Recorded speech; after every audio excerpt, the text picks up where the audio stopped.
기도하겠습니다.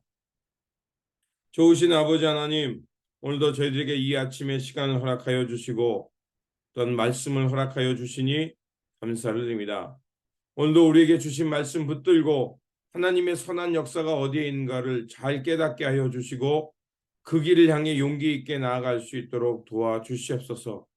결단코 하나님 앞에서 자고하지 않게 하여 주시고 혹 우리가 실수하여 하나님 앞에서 자고할 때가 있다면 즉시 깨닫게 하여 주셔서 하나님을 향해 돌이키게 하여 주시고 회개하여 하나님 앞에서 겸손하고 또 하나님을 경외하는 마음으로 하나님의 역사와 선한 뜻을 붙잡고 살아가는 깨어있는 백성, 하나님 앞에서 겸손한 백성 되게 하여 주옵소서.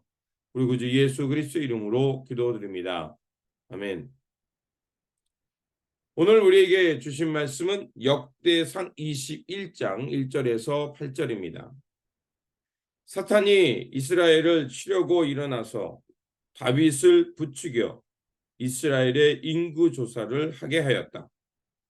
그래서 다윗은 요압과 군대 사령관들에게 지시하였다. 어서 브엘세바에서부터 단에 이르기까지 이스라엘의 인구를 조사하여 그들의 수를 나에게 알려주시오. 그러자 요압이 말하였다. 주님께서 그 백성을 지금보다 100배나 더 불어나게 하여 주시기를 원합니다. 높으신 임금님, 백성 모두가 다 임금님의 종들이 아닙니까? 그런데 어찌하여 임금님께서 이런 일을 명하십니까? 어찌하여 임금님께서는 이스라엘을 벌받게 하시려고 하십니까? 그러나 요압은 더 이상 왕을 설득시킬 수 없었으므로 물러나와서 온 이스라엘을 두루 돌아다닌 다음에 예루살렘으로 돌아왔다. 요압이 다윗에게 백성의 수를 보고하였다. 칼을 빼서 다룰 수 있는 사람이 온 이스라엘에는 110만이 있고 유다에는 47만이 있었다.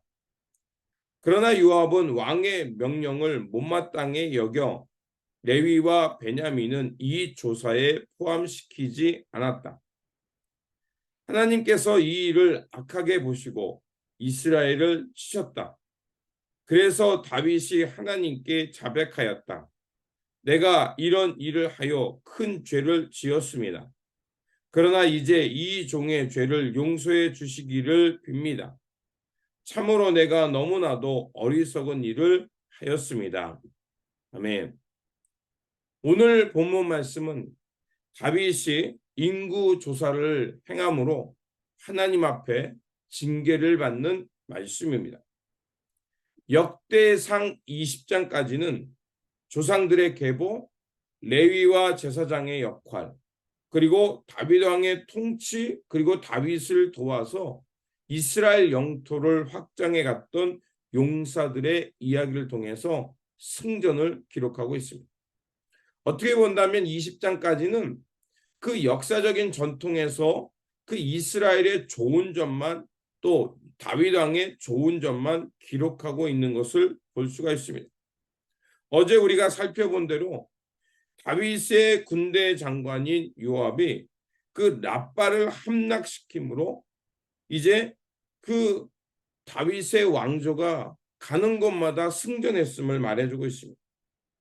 그래서 역대기 20장을 보면 그 우리아의 그 죽음과 그의 아내였던 밧세바를 취했던 그 이야기가 생략되고 있고요. 또한 다윗 왕가의 부끄러운 일, 즉 압살롬을 이용해서 반역이 일어났던 그런 기록들이 없습니다. 어떻게 본다면 그 이스라엘의 그 좋은 점 그리고 다윗 왕의 통치의 긍정적인 면만 말을 하고 있습니다. 그런데 오늘부터는 21장에서는 이전과 완전히 달라진 사실들을 명시하고 있는 것을 볼 수가 있습니다. 그래서 하나님의 자비와 긍휼이 없이는 살아갈 수 없는 하나님의 백성, 그리고 하나님을 경외하는 일에 집중하는 것이 21장부터 나오기 시작합니다. 그래서 그 성서학자는 21장 이후를 제사장 문서라고 말합니다. 제사장 문서는 무엇이겠습니까? 하나님께서 자비를 베풀어야 살아가는 백성임을 말하고요. 그리고 성전의 중요성을, 또 성전을 왜 지어야 되는가를 말하는 그 역할을 하는 것이 21장 이후입니다. 그래서 다윗이 인구 조사를 하면서 하나님 앞에 징계를 받는 이 사건이 어제와 다르게 기록되어 있는 것을 볼 수가 있습니다. 다윗이 이스라엘의 인구 조사를 했다는 것, 그것 자체를 악으로 또 불의로는 볼 수 없습니다. 하지만 인구 조사한 그것 자체가 아니라 그 의도를 하나님은 꿰뚫어 보셨던 것입니다. 다윗이 인구 조사를 한 이유는 바로 자신의 왕권이 얼마나 위대한가 그것을 보기 위함이었다는 겁니다. 그래서 이런 사건을 사탄이 일어나 이스라엘을 치려고 그런 일을 행하게 하였다라고 오늘 본문이 말합니다. 사탄이라는 것은 무엇을 말하냐면 충동시키는 자, 선동하는 자, 유혹한다는 뜻을 포함하고 있습니다.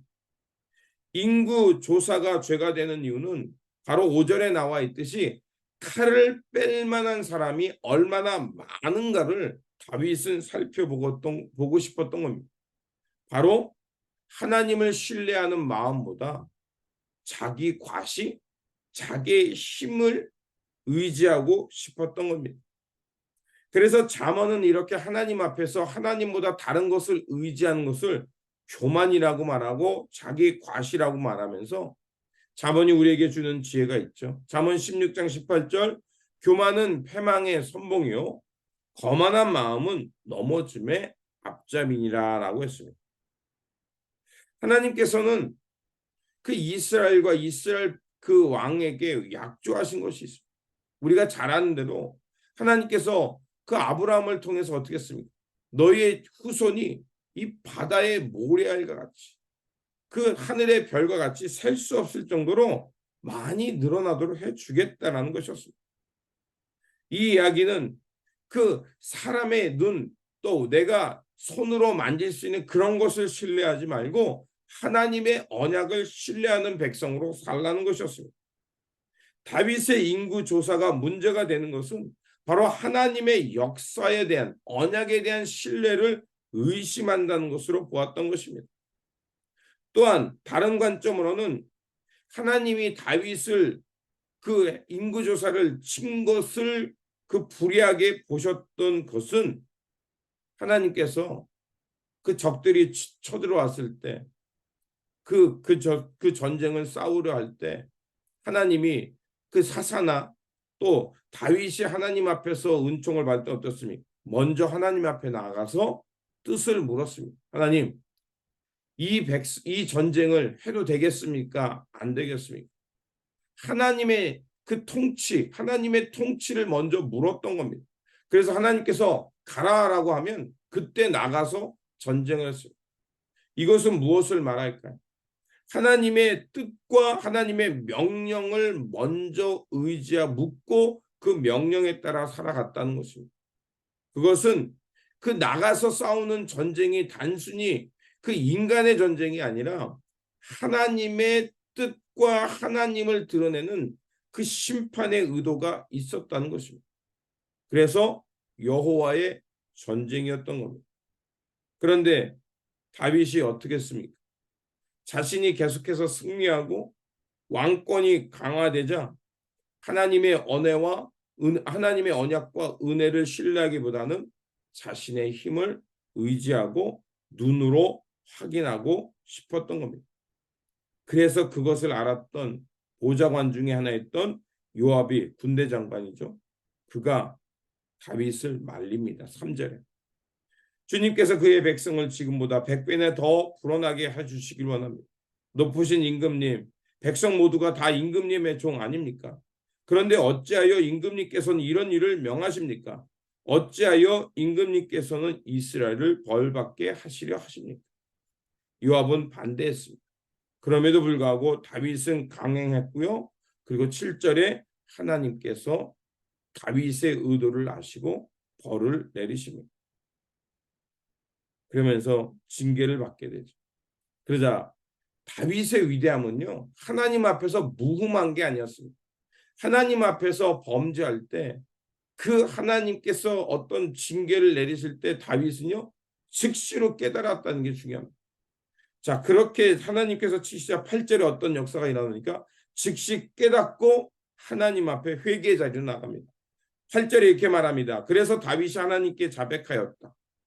내가 이런 일을 하여 큰 죄를 지었습니다. 그러나 이제 이 종의 죄를 용서해 주시기를 빕니다. 참으로 내가 너무나도 어리석은 일을 하였습니다. 그리고 하나님께서는 가 선지자를 통해서 다윗에게 세 가지 그 책임, 자기가 한 일에 대해서 책임을 지게 합니다. 기근, 적군의 칼, 전염병 중에 하나를 택하라고 말합니다. 그래서 다윗은 사람의 손에 의해 징계받기보다는 하나님 손에 징계받기를 택합니다. 그래서 14절에 전염병이 생겨서 7만 명 공로가 한순간에 사라져버립니다. 수많은 사람이 죽었지만 이것을 통해 말하는 게 뭐겠습니까? 우리가 신뢰할 것은 사람, 군사력, 칼이 아니라 여호와 하나님을 신뢰하는 법을 배우라는 것입니다. 그런데 하나님께서 7만 명이 죽었을 때 그 죽음의 천사가 오르난 타작마당에 멈추는 사건이 일어납니다. 15절에 보니까 하나님이 예루살렘을 멸하러 천사를 보내셨더니 천사가 멸하러 할 때 여호와께서 보시고 이 재앙을 내림을 뉘우치사 멸하는 천사에게 이르되 족하다. 이제는 내 손을 거두라 하시니 그때 여호와의 천사가 여부수 사람 오르난의 타작 마당 곁에 선지라라고 했습니다. 왜 하나님께서 그 예루살렘을 멸하라고 하는 그 순간 그 천사의 칼을 멈추게 하셨을까? 그리고 오르난의 타작 마당에 멈추게 하셨습니다. 그 이유는 8절에서 볼 수가 있죠. 앞에서 말한 대로 다윗은 즉시 하나님 앞에서 자신의 잘못을 깨닫고 돌이킬 줄 아는 사람이었습니다. 우리아의 아내 밧세바를 범했을 때 선지자가 그의 잘못을 꾸짖자 그는 즉각적으로 용서했습니다. 자신이 왕이었기에 언제든지 그 선지자쯤은 하나 죽일 수 있고 그것을 덮을 수도 있는 힘이 있었습니다. 그런데 다윗은 자기의 힘을 그런데 사용하지 않았죠. 그리고 7만 명이 죽은 후 예루살렘에 왔을 때 하나님이 멈추게 한 이유는 17절에 또한 나옵니다. 하나님께서 아뢰되 명령하여 백성에 계수한 자가 내게 아니니까 범죄하고 또 악을 행한 자가 곧 나니이다. 이 양떼를 무엇을 행하였나이까 청하건대 나의 하나님 여호와여 주의 손으로 나와 내 집을 치시고 주의 백성에게 내리신 재앙을 내리지 마옵소서. 17절에 이렇게 회개합니다. 이것을 통해서 볼 수 있는 게 뭡니까? 다윗의 용서는 진심이었다는 것입니다. 그리고 그 장로들이 베옷을 입고 하나님 앞에 나와 용서를 구하는 것을 볼 수가 있습니다. 하나님께서는 죄를 뉘우치고 회개하는 자를 외면치 않는다는 것입니다. 하나님의 징계는요, 그것을 파괴하는 것이 목적이 아니라 바른 길로 인도하기 위함입니다. 그리고 하나님은 어떻게 하냐면 내가 죄를 지어서 누군가에게 해를 입혔다면 그것에 대한 그것을 내가 화해나 화목에 또 번제 제물을 드리겠습니다. 그 이유는 뭘까요? 내가 그 하나님 앞에 용서받았다는 것을 값없이 받았지만 그게 값싼 은혜가 아니라는 것을 알게 하기 위함입니다. 내가 무엇인가를 하나님 앞에서 희생하고 내가 무엇인가에 대신해서 양이 죽는 이 사건은 무엇을 말하냐? 내가 죽어야 될 자리에 그 어린 양이 피 흘림을 통해 내가 대속의 은혜를 입었구나. 그래서 이 대속의 은혜가 정말 그 값진 은혜라는 것을 알게 하기 위해서 하나님은 값을 내게 했던 것입니다. 회개한 자에게 하나님께서 긍휼을 베푸는 것은 오늘도 동일한 은혜인 줄 믿습니다. 다윗처럼 하나님 앞에 죄가 드러났을 때 즉시 인정하고 뉘우치는 사람, 하나님께서 그의 삶을 긍휼히 여겨주시고 다시 일어나게 할 줄 믿습니다. 하나님께서는 다윗의 회개를 받으셨고요. 그리고 천사의 칼을 멈추게 했을 뿐만 아니라 오르난의 타작마당에서 제단을 쌓게 합니다. 다윗이 거기서 하나님 앞에 화목제와 번제를 드립니다. 화목제와 번제는 뭡니까? 번제는 하나님 앞에서 내가 다 타고 없어지는 것을 의미합니다. 그래서 번제를 드릴 때는 남기면 안 돼요. 그런데 화목제는 뭡니까? 하나님 앞에 드리고 남은 것을 뭐예요? 이웃들과 나눠 먹게 했습니다. 그럼 무엇을 말하겠습니까? 하나님의 그 제단 앞에서 나는 다 없어버리고 오직 하나님의 은혜로 함께 살아가는 공동체, 하나님의 은혜가 우리를 살게 하는 것임을 회복하는 것이 바로 화목제입니다. 그리고 하나님께서는요, 다윗이 오르단 그 소유의 타작마당에서 번제를 드리자 응답해 주시고 재앙을 멈추셨습니다. 그리고요, 어떤 역사가 일어났는지 아십니까? 바로 그 오르난에서 그 타작마당을 사서 하나님 앞에 드린 후에 나중에 그곳에 솔로몬이 성전을 짓게 합니다. 솔로몬이 왜 하필 그 오르난의 타작마당에 성전을 지었을까요? 바로 하나님 앞에서 다윗이 이 번제와 화목제를 드렸고 그 제단은 하나님의 은혜와 용서를 받는 그 장소였던 겁니다. 그래서 이스라엘 백성들은 그곳에서 성전을 짓고 하나님 앞에 제사를 드릴 때마다 하나님의 은혜가 아니면 살 수 없다. 하나님의 용서받은 그 거룩한 땅이다라는 것을 늘 기억했던 겁니다. 우리가 성전에 나가 하나님 앞에 예배드리며 기억하는 게 뭡니까? 내가 하나님의 은혜를 입은 자, 예수 그리스도의 보혈과 십자가의 은총으로 내가 하나님의 임재로 나갈 수 있고 하나님의 그 은총으로 내가 새롭게 태어날 수 있는 자라는 것을 그 성전에 나가 예배드림을 통해서 찬송과 기도와 말씀을 들음을 통해서 그것을 회복하고 깨닫고 그리고 하나님 앞에 새로워져서 하나님 나라를 향해 살아가는 새 백성으로 파송을 받기 위해 우리가 매주 주일마다 주님 앞에 나가 예배하는 것과 같은 겁니다. 그렇습니다. 하나님께서는 이제 오르난의 타작마당을 통해서 번제와 화목제를 드림으로 하나님의 은혜가 아니면 살아갈 수 없는 것임을 알게 해주셨습니다. 사탄은 인간의 마음을 교만하게 하고 그것을 통해 하나님 앞에 죄를 충동하게 하여 하나님 앞에서 패망하게 하고 또 자고하게 하여 하나님으로부터 멀어지게 합니다. 그렇게 우리가 하나님 앞에서 무엇보다 먼저 깨달아야 할 것은 세상의 성공, 세상이 부러워하는 그 성공을 움켜잡는 것이 아니라 내가 하나님의 은혜가 아니면 하나님의 은총이 아니면 살아갈 수 없는 자라는 것을 깨닫고 하나님 앞에서 겸손하며 내가 지금 하나님보다 다른 것을 의지하고 있는 것은 아닌지 살펴보면서 늘 겸손하게 하나님의 뜻을 구하며 살아가야 될 줄 믿습니다. 그러므로 오늘도 우리에게 주어진 이 자리에서 하나님의 마음을 얻기를 위해 애쓰고요. 그리고 순간순간 하나님의 진리를 통해서 우리가 결코 하나님 앞에서 자만해지지 않도록 늘 우리의 마음을 살피면서 성령님의 도우심 속에서 하나님의 뜻을 잘 깨닫고 주님과 함께 하나님의 선한 역사를 향해 묵묵히 살아가는 저와 여러분들이 되시기를 주님의 이름으로 축원드립니다. 기도하겠습니다.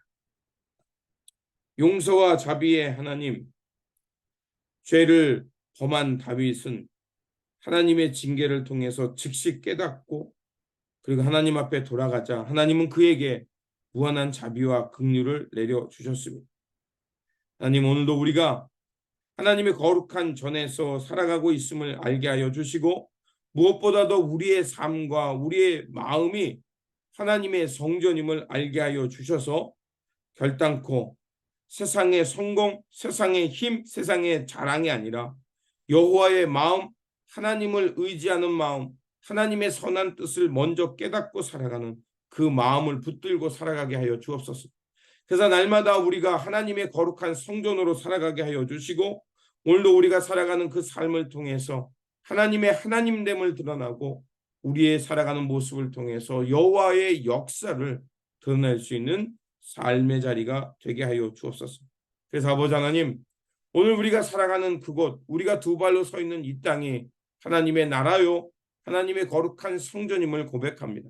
그러하오니 우리가 손과 발 행하는 모든 일들이 하나님의 성전을 지어져가는 행위임을 알게 하여 주셔서 결단코 자고하지 않게 하시고 교만하지 않게 하시고 늘 겸손한 마음으로 주님의 영광과 주님의 이름을 높이며 살아가는 우리의 서 있는 땅, 우리의 삶의 자리 되게 하여 주옵소서.